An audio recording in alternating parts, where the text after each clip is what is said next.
This is the Ramana Maharshi Satsang. I'm reading and commenting on the Ashtavakra Gita. Listen, reflect, and deeply meditate. Know yourself and be always free and at peace. Welcome. I'm Richard Clarke. I'm not a guru or a teacher. Ramana's teaching of non-duality is deep and profound, and I want to share it. I'm reading from and commenting on the Ashtavakra Gita, an important text of Advaita. Today, chapter 18, verses 29 to 32. He who believes he is a person is constantly acting, even when the body is at rest. The sage knows he is not a person and therefore does nothing, even when the body is in motion. The mind of the liberated one is neither troubled nor pleased. It is actionless, motionless, desireless, and free of doubt. The liberated one does not exert effort or meditate or act. Action and meditation just happen. Hearing ultimate truth, the dull-witted man is bewildered. The wise man, hearing truth, retreats within and appears dull-witted. Let's break down these verses. Verse 18:29. He who believes he is a person is constantly acting, even when the body is at rest.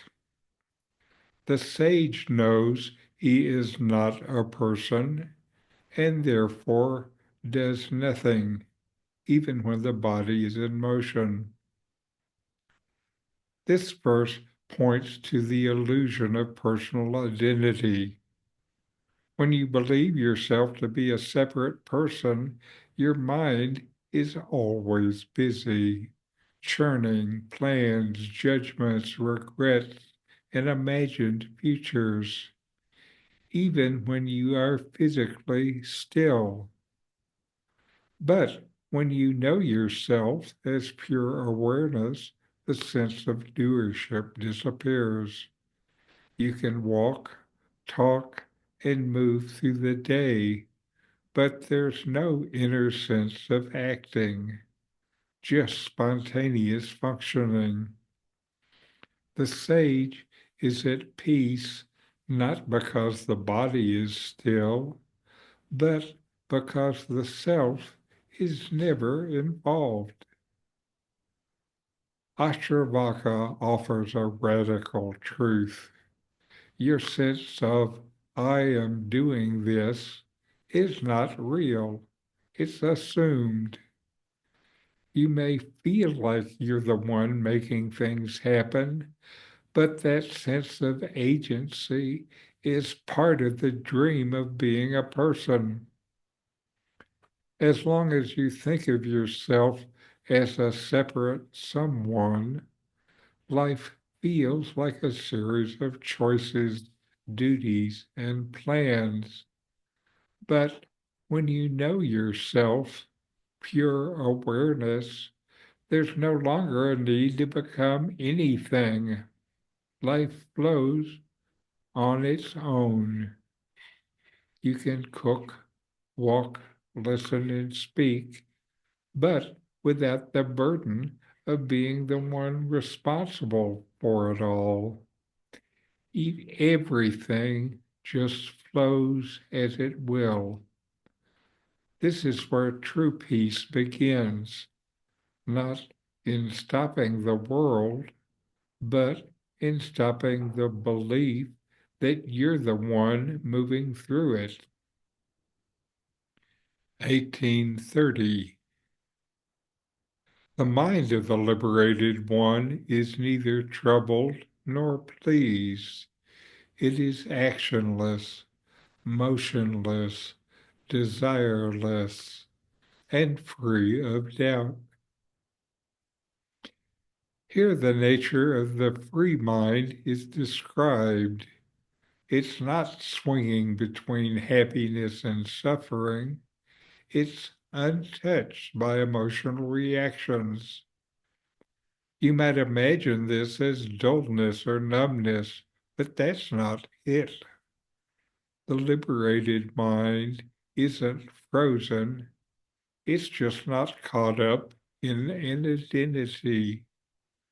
No clinging, no chasing.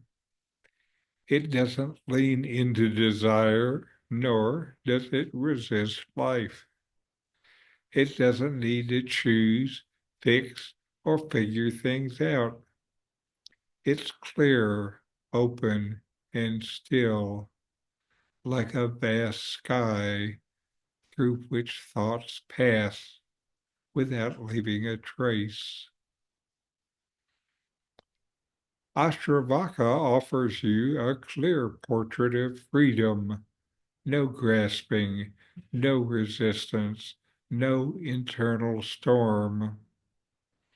When the mind no longer clings to I want this or I don't want that, you begin to live as peace itself.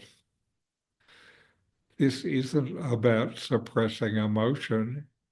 It's about the natural absence of inner noise when the false sense of self falls away. The desire to change, to fix, to chase, these dissolve when you're no longer living as a separate self. You become undisturbed, not because you avoid life, but because you have seen that the self is never touched by any of it. You don't need to get rid of your mind. Just stop following it around. 1831. The liberated one does not exert effort to meditate or act. Action and meditation just happen. This verse points to the effortless quality of true freedom. There's no pushing to be spiritual, no struggle to maintain presence. Meditation isn't something you do. It's what naturally arises when the sense of personal effort falls away. Action flows without the strain of trying to be good, mindful, or wise. You're no longer trying to live correctly. You're simply not interfering. Here's a direct challenge to spiritual ambition. If you've been trying to be spiritual, trying to meditate, trying to live right, you might feel frustrated or stuck. But this verse invites you to stop trying altogether. Meditation isn't something you do. It's the natural quiet that arises when you stop clinging to the idea of being a meditator. And action happens too, naturally, without effort or intention. That's the beauty of freedom. Things get done, but there's no sense of I am doing this. You're being pointed to a life without inner friction. When the sense of personal control drops, everything flows more easily. and there's a lightness to living. 1832. Hearing ultimate truth, the dull-witted man is bewildered. The wise man, hearing truth, retreats within and appears dull-witted. When truth is heard clearly, it can leave the ego stunned. For someone deeply identified with thought and role, it sounds confusing or even absurd. But for one who has touched something deeper within himself, it silences the need to understand. The wise one turns inward, not to analyze, but to rest in the self. From the outside, this may look like dullness, but it's really peace. The brightness is inward now, and there's no need to show it, to be seen or explained. Truth silences the mind.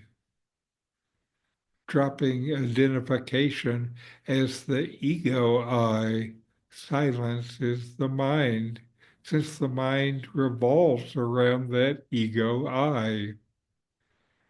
That's why the one who's still identified with the mind finds truth confusing. It doesn't fit into the logic of the mind. But when you begin to recognize the self, hearing truth can feel like slipping into warm, still water. There's nothing to say, nothing to prove.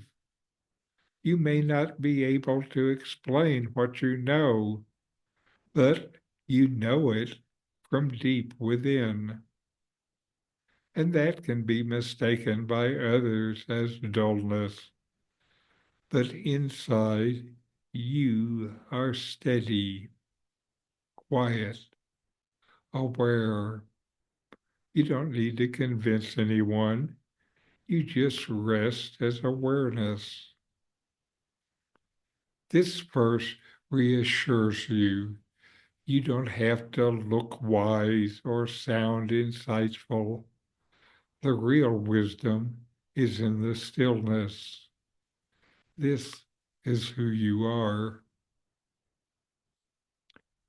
These verses offer you a taste of deep freedom, freedom from identity, effort, and inner disturbance.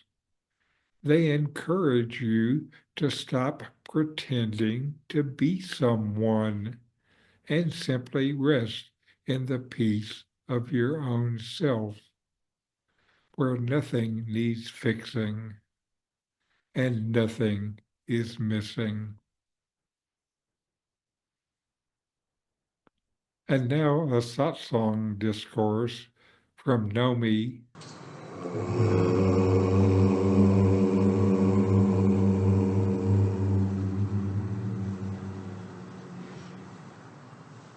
You are the one who does not enter into any state, who has no mode or condition,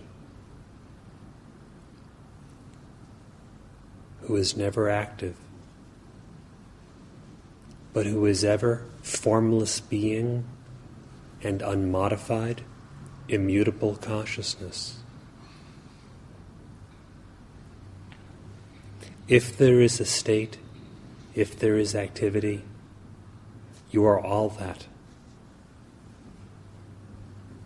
But in your own essential nature, you have no state, you have no activity, no thought, no doing, no form.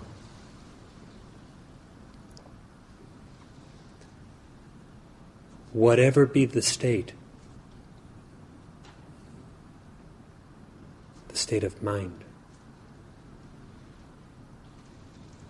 You yourself appear as all of that.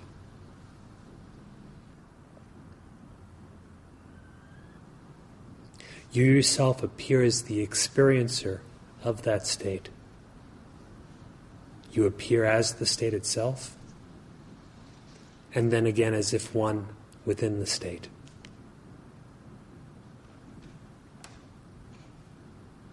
This is true of waking, of dreaming, of deep sleep.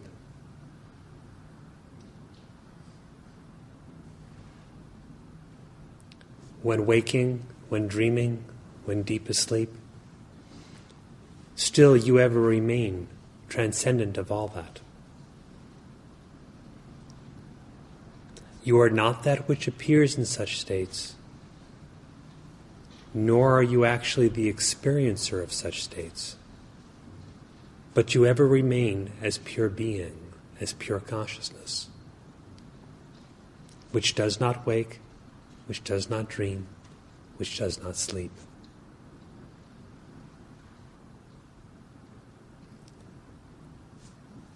If your own nature is veiled to yourself, you sleep. If your own nature is veiled, plus you imagine, you dream, you wake.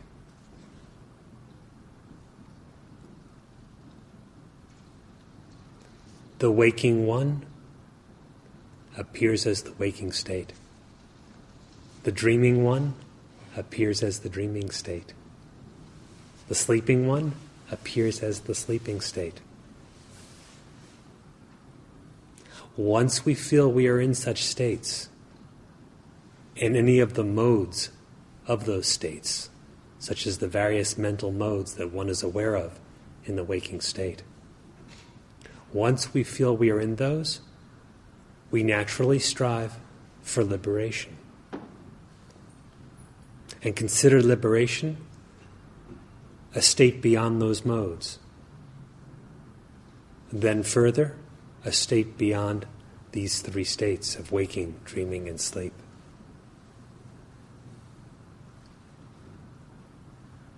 But actually, liberation is the very nature of your being.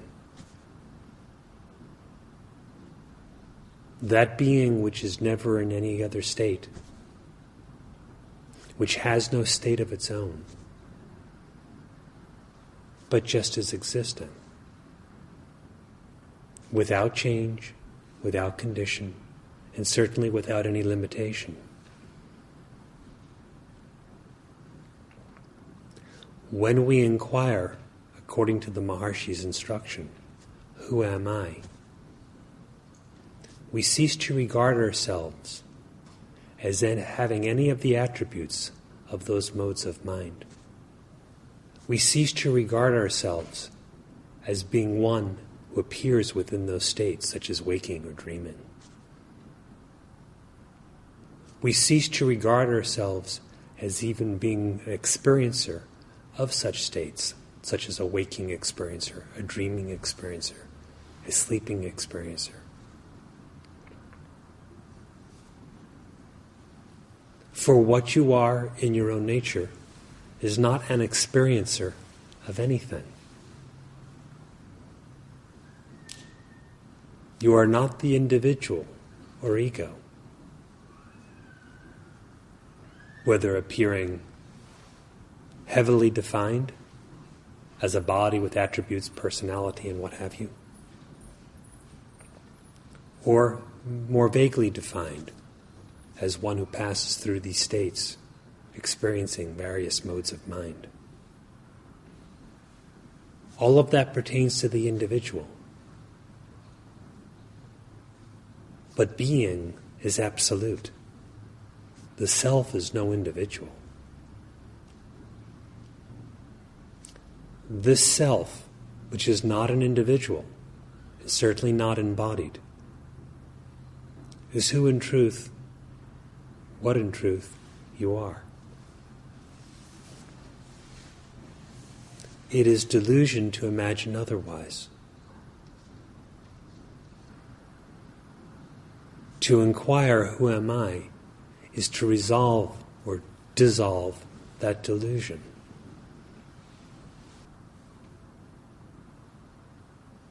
As long as you consider yourself to be an individual, there will be some kind of state.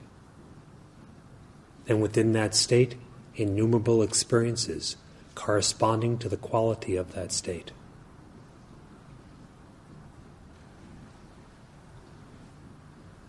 But when you inquire and know yourself, and abandon the false sense of individuality, you find that you are never in any state. Inquiring, for whom is this experience? For whom is this state of mind?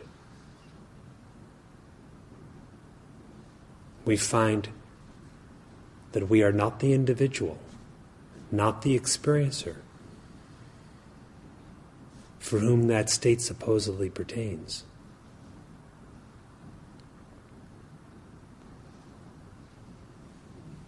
So then, while one may commence a practice feeling I am in this state, a state of samsara, and aim for the state of liberation, or further still, I am waking and dreaming and sleeping, but I am aiming for a state sometimes called the fourth turiya. Really, the nature of that turiya or fourth is you yourself. And if you abandon the false supposition that you are an experiencer, an individualized being who has any of these things, you find that liberation is your own nature. That is, you are eternally free and have never been bound. You are always unembodied. You have never been born. You are always free from thought. You have never been conceived.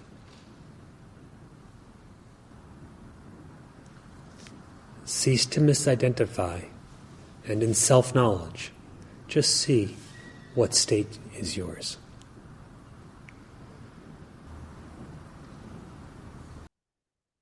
And now for some inquiry. You exist. Notice that you exist, and you know that you exist. Inquire, who is the one that believes they are acting?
What is always present, no matter what thoughts or emotions appear?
What happens in me when I hear the truth that I am not the person I have taken myself to be?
Who is trying to meditate right now?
Who am I?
What am I?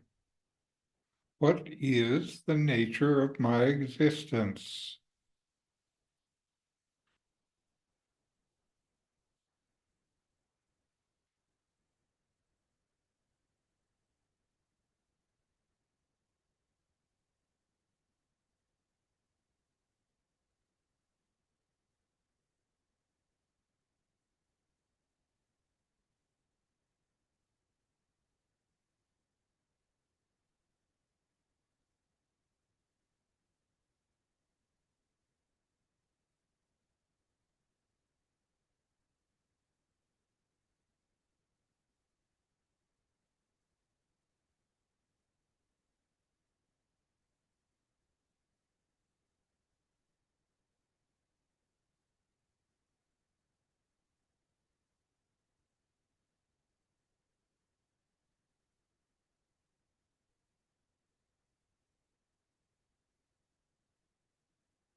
All right.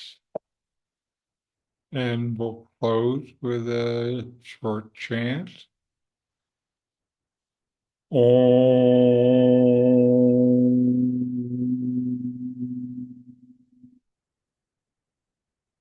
Shanti, Shanti, Shanti. Om. Peace, peace, peace. Namaste, and see you next week.